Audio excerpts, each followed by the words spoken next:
Hi, everyone. Welcome back to Reading Ritual with Miss Carmen and Gus Duck and Susie May. As you may or may not know, these are our reading champions who encourage us to read even when we make mistakes. So, we're reading a new chapter book called The Secret Garden. And the reason we're reading is to earn reading points so that we can tally them up and log them in to savethechildren.org. But I'll put all that information in the post below, and I hope that you like and share and make comments on these videos, because every time someone watches it, we're earning points to log into the website to help other children have access to books and resources. That's pretty much the premise of why we're doing this, but it's also because I love to read, and I hope that you love it as much as I do when you use your imagination and get to hear these different stories. Some are picture books. This series that we're going to be doing next, this is chapter 2 of The Secret Garden. We started last time, so if you missed it, you can always go back and watch the other video. But we are reading this one because it's a fascinating story, written in a different time, at a different place, using different expressions. And at the end of the day, the story is about love and friendship and making the best of your circumstances, as best as you can. So I'm going to just continue now.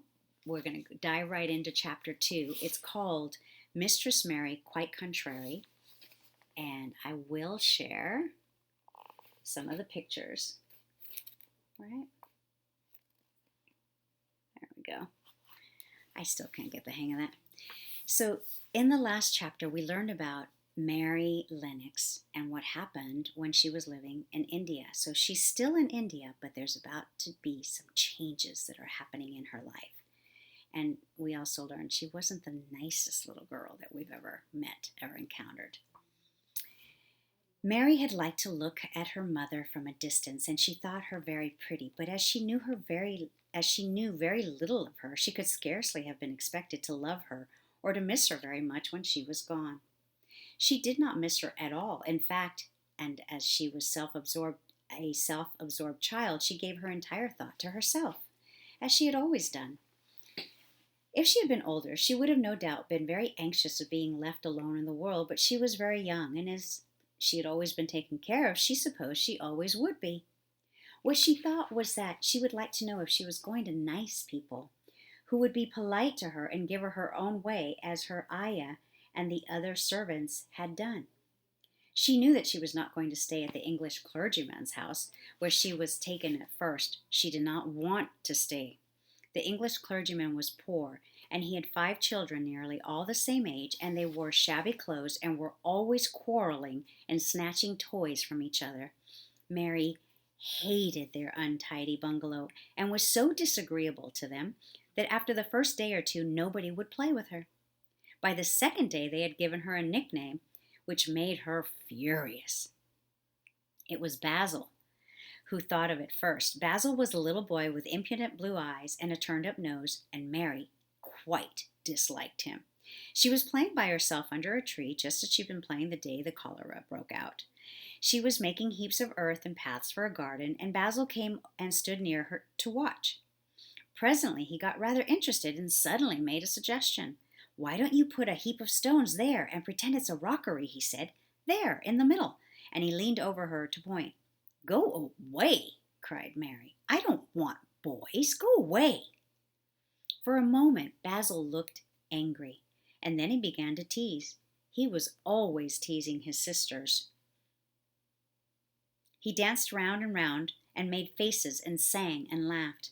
"Mary, Mary, quite contrary, how does your garden grow, with silver bells and cockle shells and marigolds all in a row?" He sang it until the other children heard and laughed. And the crosser Mary got, the more they sang Mistress Mary, Quite Contrary. And after that, as long as she stayed with them, they called her Mistress Mary, Quite Contrary, when they spoke of her to each other, and often when they spoke to her.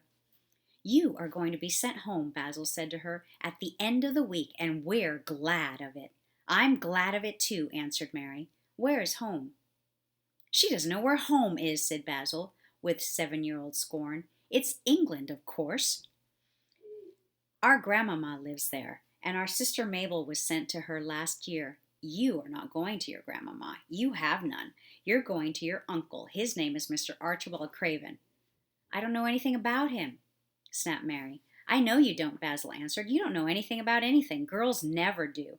I heard father and mother talking about him. He lives in a great big desolate old house in the country, and no one goes near him. He's so cross he won't let them, and they wouldn't come if he would let them. He's a hunchback, and he's horrid."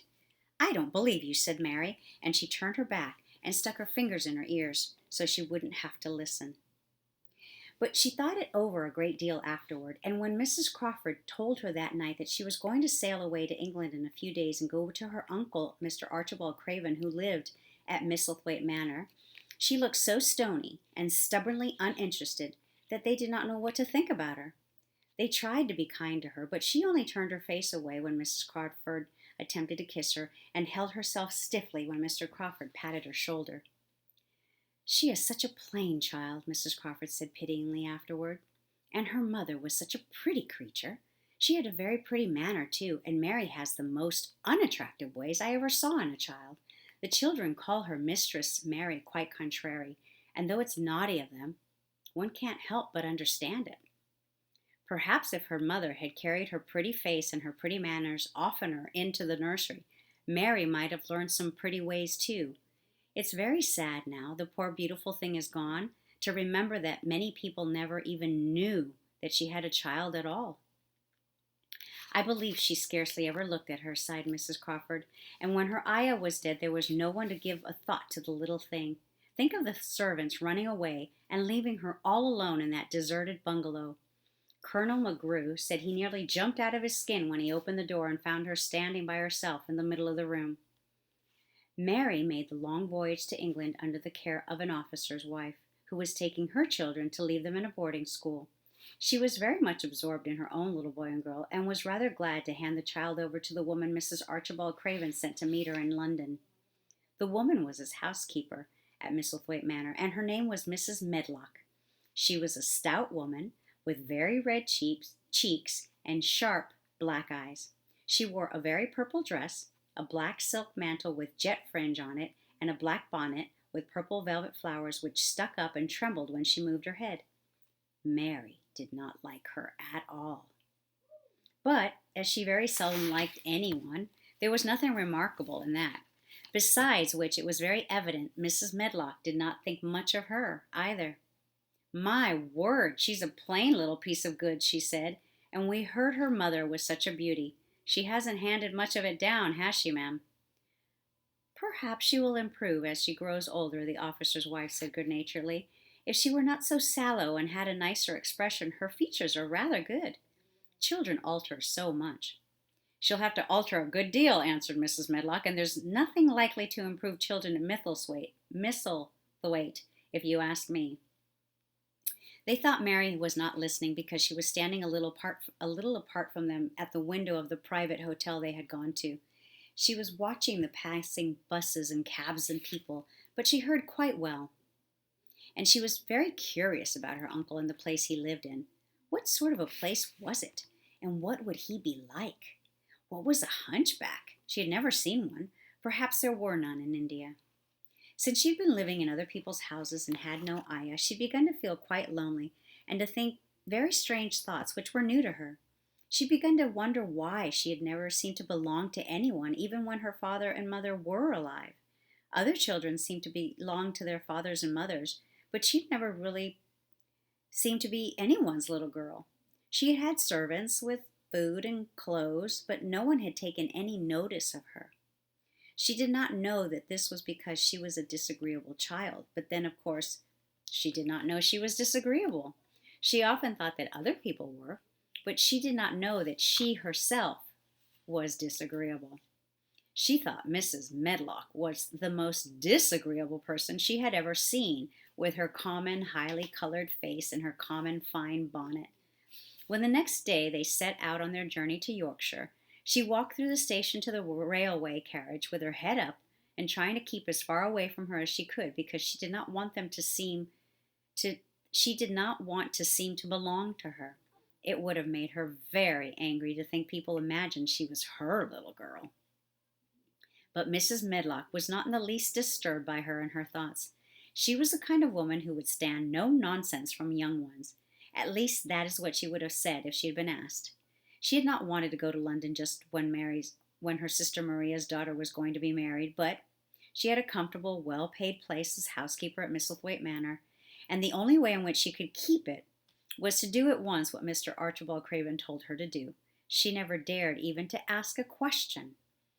Captain Lennox and his wife died of the cholera, Mr. Craven had said in his short, cold way. Captain Lennox was my wife's brother, and I am their daughter's guardian. The child is to be brought here. You must go to London and bring her yourself. So she packed her small trunk and made the journey. Mary sat in her corner of the railway carriage and looked plain and fretful. She had nothing to read or to look at, and she had folded her thin little black-gloved hands in her lap. Her black dress made her look yellower than ever, and her limp, light hair straggled from under her black crape hat. A more marred-looking young woman I never saw in my life, Mrs. Medlock thought. Marred is a Yorkshire word that means spoiled and pettish. She had never seen a child who sat so still without doing anything, and at last she got tired of watching her and began to talk in a brisk, hard voice. I suppose I may as well tell you something about where you're going to, she said. Do you know anything about your uncle? No, said Mary. Never heard your father and mother talk about him? No, said Mary, frowning. She frowned because she remembered that her father and mother had never talked to her about anything in particular. Certainly they had never told her things. Huh, muttered Mrs. Medlock, staring at her strange, unresponsive little face. She did not say any more for a few moments, and then she began again. I suppose you might as well be told something to prepare you. You are going to quite a strange place. Mary said nothing at all, and Mrs. Medlock looked rather discomfited by her apparent indifference, but, after taking a breath, she went on. Not but that it's a grand big place in a gloomy way, and Mr. Craven's proud of it in his way, and that's gloomy enough too. The house is 600 years old, and it's on the edge of the moor, and there's near 100 rooms in it, though most of them shut up and locked. And there's pictures and fine old furniture and things that's been there for ages. And there's a big park around it, and the gardens and the trees with branches trailing to the ground. Some of them. She paused and took another breath. But there's nothing else, she ended suddenly. Mary had begun to listen in spite of herself. It all sounded so unlike India, and anything new rather attracted her. But she did not intend to look as if she were interested. That was one of her unhappy, disagreeable ways. So she sat still. Well, said Mrs. Medlock, what do you think of it? Nothing, answered Mary. I know nothing about such places. That made Mrs. Medlock laugh a short sort of laugh. She said, but you are like an old woman. Don't you care? It doesn't matter, said Mary, whether I care or not. You're right enough there, said Mrs. Medlock. It doesn't.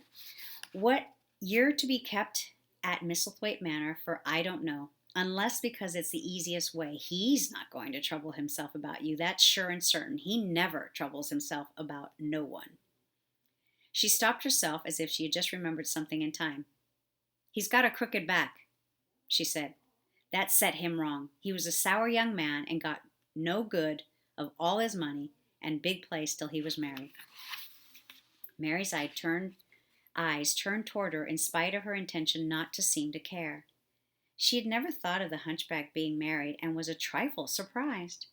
Mrs. Medlock saw this, and as she was a talkative woman, she continued with more interest. This was one way of passing some of the time, at any rate. She was very sweet, pretty young thing, and he walked the world to get her a blade of grass she wanted. Nobody thought she'd married him, but she did, and people said she married him for his money, but she didn't. She didn't, positively. When she died, Mary gave an involuntary jump. Oh, Did she die? She exclaimed, quite without meaning to. She had just remembered a French fairy story she had read once called the Riquet à Loup. It had been about a poor hunchback and a beautiful princess, and it had made her suddenly sorry for Mr. Archibald Craven. Yes, she died, Mrs. Medlock answered, and it made him stranger than ever. He cares about nobody. He won't see people. Most of the time he goes away, and when he is at Misselthwaite, he shuts himself up in the west wing and won't let anyone but Pitcher see him. Pitcher's an old fellow, but he took care of him when he was a child, and he knows his ways. It sounded like something in a book, and it did not make Mary feel cheerful. A house with 100 rooms, nearly all of them shut up with their doors locked, a house on the edge of a moor, whatever a moor was, sounded dreary. A man with a crooked back who shut himself up also? She stared out of the window with her lips pinched together, and it seemed quite natural that the rain should have begun to pour down in gray, slanting lines and splash and stream down the window panes. If the pretty wife had been alive, she might have made things cheerful by being someone like her own mother and by running in and out and going to parties as she had done in frocks full of lace. But she was not there any more. You needn't expect to see him, because 10 to 1 you won't, said Mrs. Medlock, and you mustn't expect that there'll be people to talk to you. You'll have to play about and look after yourself. You'll be told what rooms you can go into and what rooms you're to keep out of. There's gardens enough, but when you're in the house, don't go wandering and poking about. Mr. Craven won't have it. I shall not want to go poking about, said sour little Mary. And just as suddenly as she began to feel rather sorry for Mr. Archibald Craven, she began to cease to be sorry and to think he was unpleasant enough to deserve everything that had happened to him. And she turned her face toward the streaming panes of the window of the railway carriage and gazed out at the gray rainstorm, which looked as if it would go on forever and ever. She watched it so long and steadily that the grayness grew heavier and heavier before her eyes, and she then fell asleep. Well, she's certainly on an adventure, isn't she? That's the end of chapter 2. We will stop reading there for now, and next time we will start with chapter 3, From the Secret Garden. And I hope you'll join us next time. Remember, Gus and Susie May always encourage you to just keep reading no matter how many mistakes you make. I still have trouble, as you can see. Sometimes the letters or the numbers get twisted while I'm trying to read. But with my reading champions, I always just stop, reset, and keep going. So that's the message for today, and we'll see you next time on Reading Ritual with Miss Carmen. Our book is The Secret Garden, and we will continue with chapter 3. Thanks, everyone. Talk to you soon. See you later. Bye-bye.